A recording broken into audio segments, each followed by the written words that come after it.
Namo tassa bhagavato arahato samma sambuddhassa. Namo tassa bhagavato arahato samma sambuddhassa. Namo tassa bhagavato arahato samma sambuddhassa. Buddhang dhammang sanghang namasami.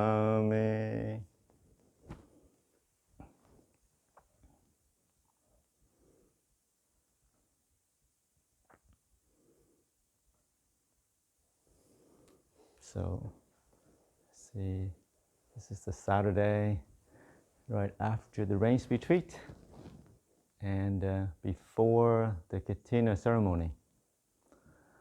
So, many people coming together to get ready for the ceremony tomorrow, and many faces that I'll see today, tonight, before you all go off in your different directions. The monks as well, as well as the lay people. And I spoke this a couple of times already this week. But yeah, and I probably say this every rains, but this is the best rains retreat.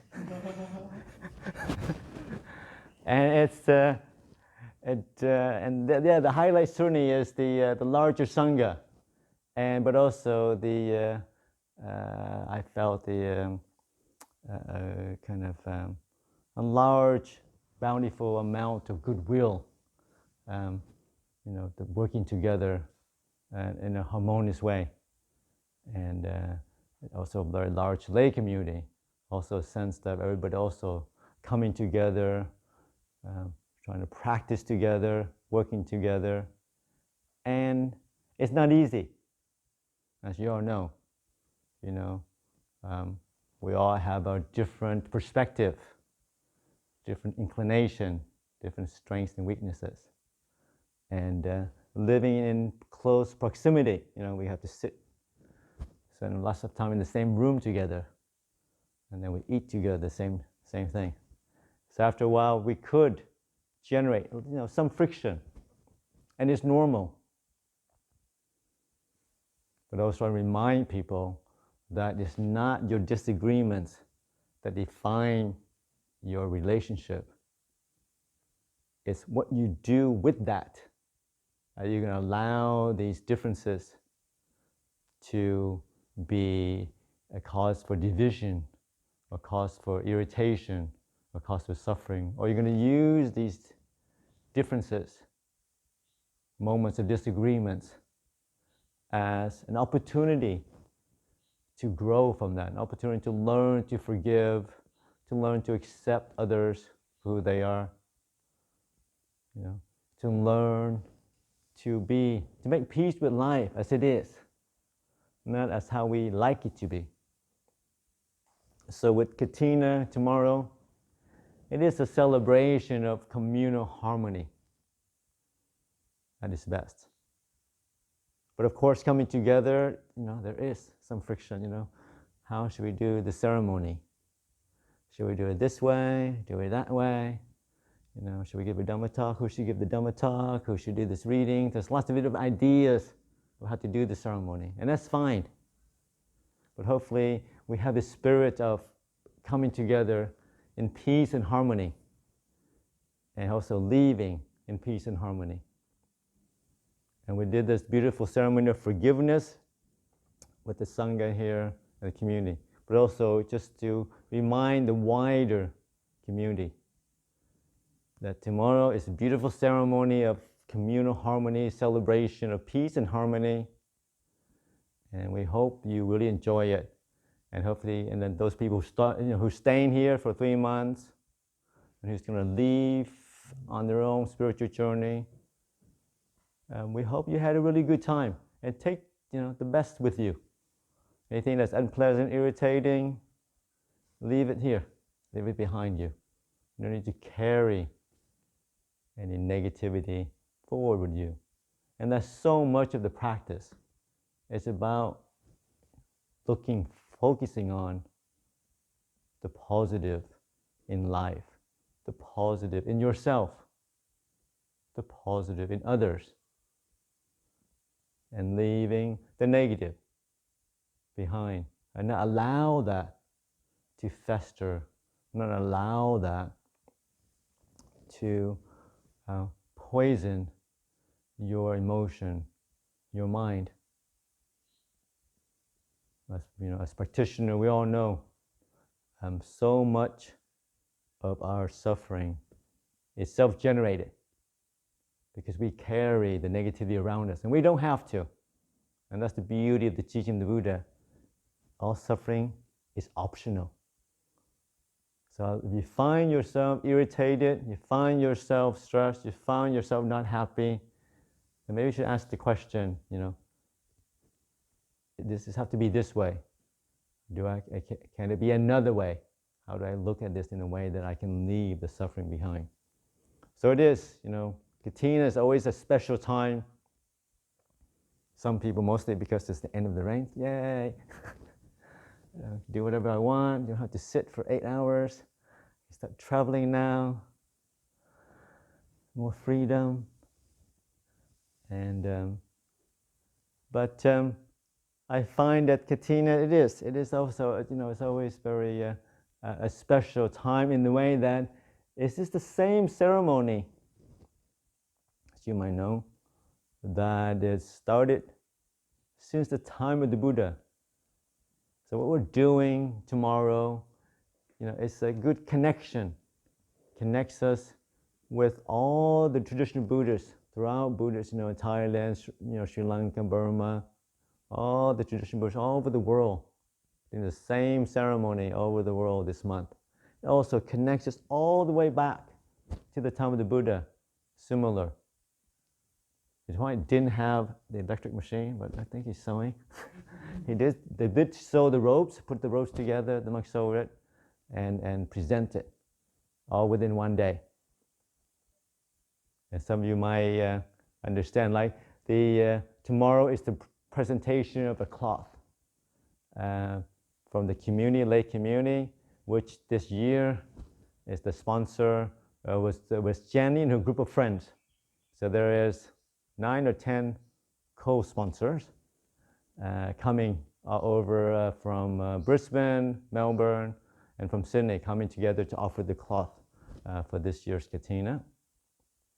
And yeah, it is also a practice in communal harmony, coming together to offer this. And then the cloth is offered to the Sangha, and then it's a cloth. So then the 2 monks will go, after the ceremony, go off to the Sangha house and sew that into a sarong. So it's the second half of the like a sarong that we wear. And that will be officially offer that to an individual monk. Hopefully not too late, 9 or 10 o'clock at night. Sometimes it can go up to midnight if there's a glitch. But we do have to dawn 3 o'clock in the morning if it needs to be. But I think the latest I've been to is about 1 o'clock. But hopefully tomorrow a bit earlier. Yeah. Yeah. So together and we do it. And it's a very beautiful ceremony, coming together with lay people and the monks as well. And expression of a, kind of a mutual relationship, living together, sharing the space, the time, and just practicing, supporting each other in different ways. And this week, we've been very fortunate to have a few lady supporters from Melbourne who runs restaurants. It's been beautiful days of good food, well presented. But it reminds me something. We live in the age of Instagram. We take these pictures of this beautiful food and we post it everywhere. But sometimes, these pictures only tell half the story, right? Well, not even half the story, because it shows you the finished product, the half-finished product. It doesn't show you, like if let's say they have this beautiful rolls comes together, and it's a beautiful roll. But before that, it's just piece of pork and a piece of rice paper, piece of vegetables, and then put it together so they make this beautiful roll. And it's very beautiful, nice to take pictures of. But that's half the picture. But I was wondering whether people would take the picture, what happens after you eat it? What happens? They can put that side by side. What happens when your body processes and it comes out? I said, this is the beautiful egg roll, the beautiful soup that comes out. So sometimes we live in a way that captures certain pictures in a way, and but that's not the whole reality. And so much Buddhism is trying to reflect deeper than that and not get attached to just to the surface of our experience, not the surface of reality. Life, our emotions, the practice is so much more than just a glimpse of it. So with the practice of the Dhamma, with the purification of your mind and habits, and I look out and I see many very kind of serious practitioner, very genuine, wholesome intention, either living in a monastery for many years or supporting monastery, practicing for many, many years. And it is beautiful to see people coming together and to practice and to support the Sangha, to support the monastery, and to support your own practice. But like I said earlier, while there is a lot of, we have a lot of access to teachings and teachers these days, but just to be humble, to be genuine in your practice, in the sense that just because you understand something intellectually doesn't mean that Dhamma is sinking into your heart yet. And one good way to reflect is that if you're ever suffering, you ever get irritated, then reflect that there must be an attachment somewhere, there's a sense of self somewhere in here. Wisdom, deep wisdom, solves all problems. If there's wisdom, there's no problem. If there's a problem, then think, where is it that I'm not seeing things clearly? Where is it that I'm expecting people to be other than they are? Where is it I expect the world to be something other than it is? And that's so much of our suffering, disappointment comes from that, a type of expectation, a type of wanting, a type of yearning. I was, during the rains, there was a reflection on the different stages of the practice. First you have, like I said briefly, first you have the inspiration. You're very inspired by the Dhamma, right? You come into it, it's beautiful, teaching the Buddha, the Ajahn, the great masters, never encountered something so beautiful, so true. So you're so inspired, you come into a monastery full of energy, full of faith, everything's beautiful for about a week. And then reality sets in. Or sometimes you have an aspiration, okay, well, it's so clear to me. Surely I can be enlightened in 10 days. The Buddha says 7 days, so I'll give myself 10 days. I'll be enlightened in 10 days. The aspiration to be enlightened. And then with aspiration comes, obviously, always, this is to be careful with. Aspiration comes expectations. You want things to happen. You want to reach your goal. And with expectation always comes disappointment, frustrations. With expectation comes frustrations. So remember that when you're frustrated, ask yourself, what is it that I want that I'm not getting? And there's a saying that goes, when all else fails, lower your expectations. So don't be always happy all the time. Don't always expect to be healthy all the time. That's not possible. But expect to live another day, to have enough strength, have enough mindfulness to practice the Dhamma. Live another day to do wholesome deeds, to practice generosity, to live a life of restraint and generosity, to live a quiet life. Just live another day. And body is not perfect, but it's good enough. You live long enough. And you look around, you see old, young, male, female, we all have a body issues. You have a body, you have body issues, whether you're 22 or 82.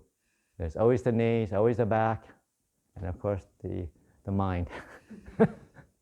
Always a problem somewhere. So but it doesn't have to be a cause of suffering. Accepting, yes, this is what it feels like to have a body. A body, there will be aches, there'll be pain, there'll be sickness from time to time. So lowering the expectation, accepting things as they are, bring a sense of peace, sense of stillness, sense of well-being. Otherwise, with expectations, frustrations, then comes the expiration. You leave the monastery. You get frustrated, you leave. You want to do something else. So hopefully, as practitioner, we don't allow the expectations, the frustrations to grow. We find ways to transcend, find ways to still practice the Dhamma, find ways, the space to hold our expectation, find ways to let go of the frustrations in life. Sometimes I remind people, yes, life is full of frustrations, full of disappointments. That's just life. I'm not being pessimistic. That's just a nature reality. Living with other people, full of disappointments, full of frustrations. But it doesn't have to be a source of suffering. You can laugh about it. You can look at it, yep, so-and-so is doing that. Yep, that's them. That's how they do it. And normal. And I have, Khema has a Khema way, Buri has Buri way, Charna has Charna way. Yep, that's what so-and-so is doing. Yep, that'd be right. And with that, then there's no, the frustration doesn't have to grow, doesn't have to be more than what it is. I always remind people over and over again, your disagreements, your differences doesn't define you. As a Sangha, as a community practitioner, we're more than that. Hopefully the disagreement, the differences allow an opportunity to grow from that. How do I stretch my muscle of acceptance, of forgiveness? How do I forgive people who are so irritating? You can forgive people who are irritating you.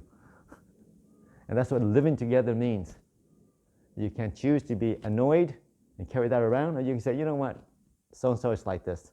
You can be annoyed or you cannot be annoyed. What do you want to do? Do you want to be annoyed for the rest of the day, every day? Or you can say, oh, yeah, it's cute. The idiosyncrasy is cute. It's amusing.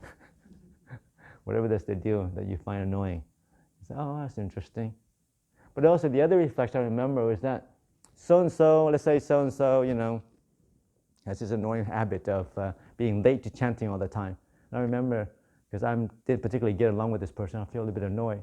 But then when my friend does it, Santuti gets up late. I'm like, that's no problem. Santuti, of course he gets up late. So it's interesting how you turn that around. If it's a person that you feel friendly to, then it's not an issue anymore. So just reflect that in mind that sometimes, it's not a thing. It's something else that we are annoyed about and we find excuse and we're not happy.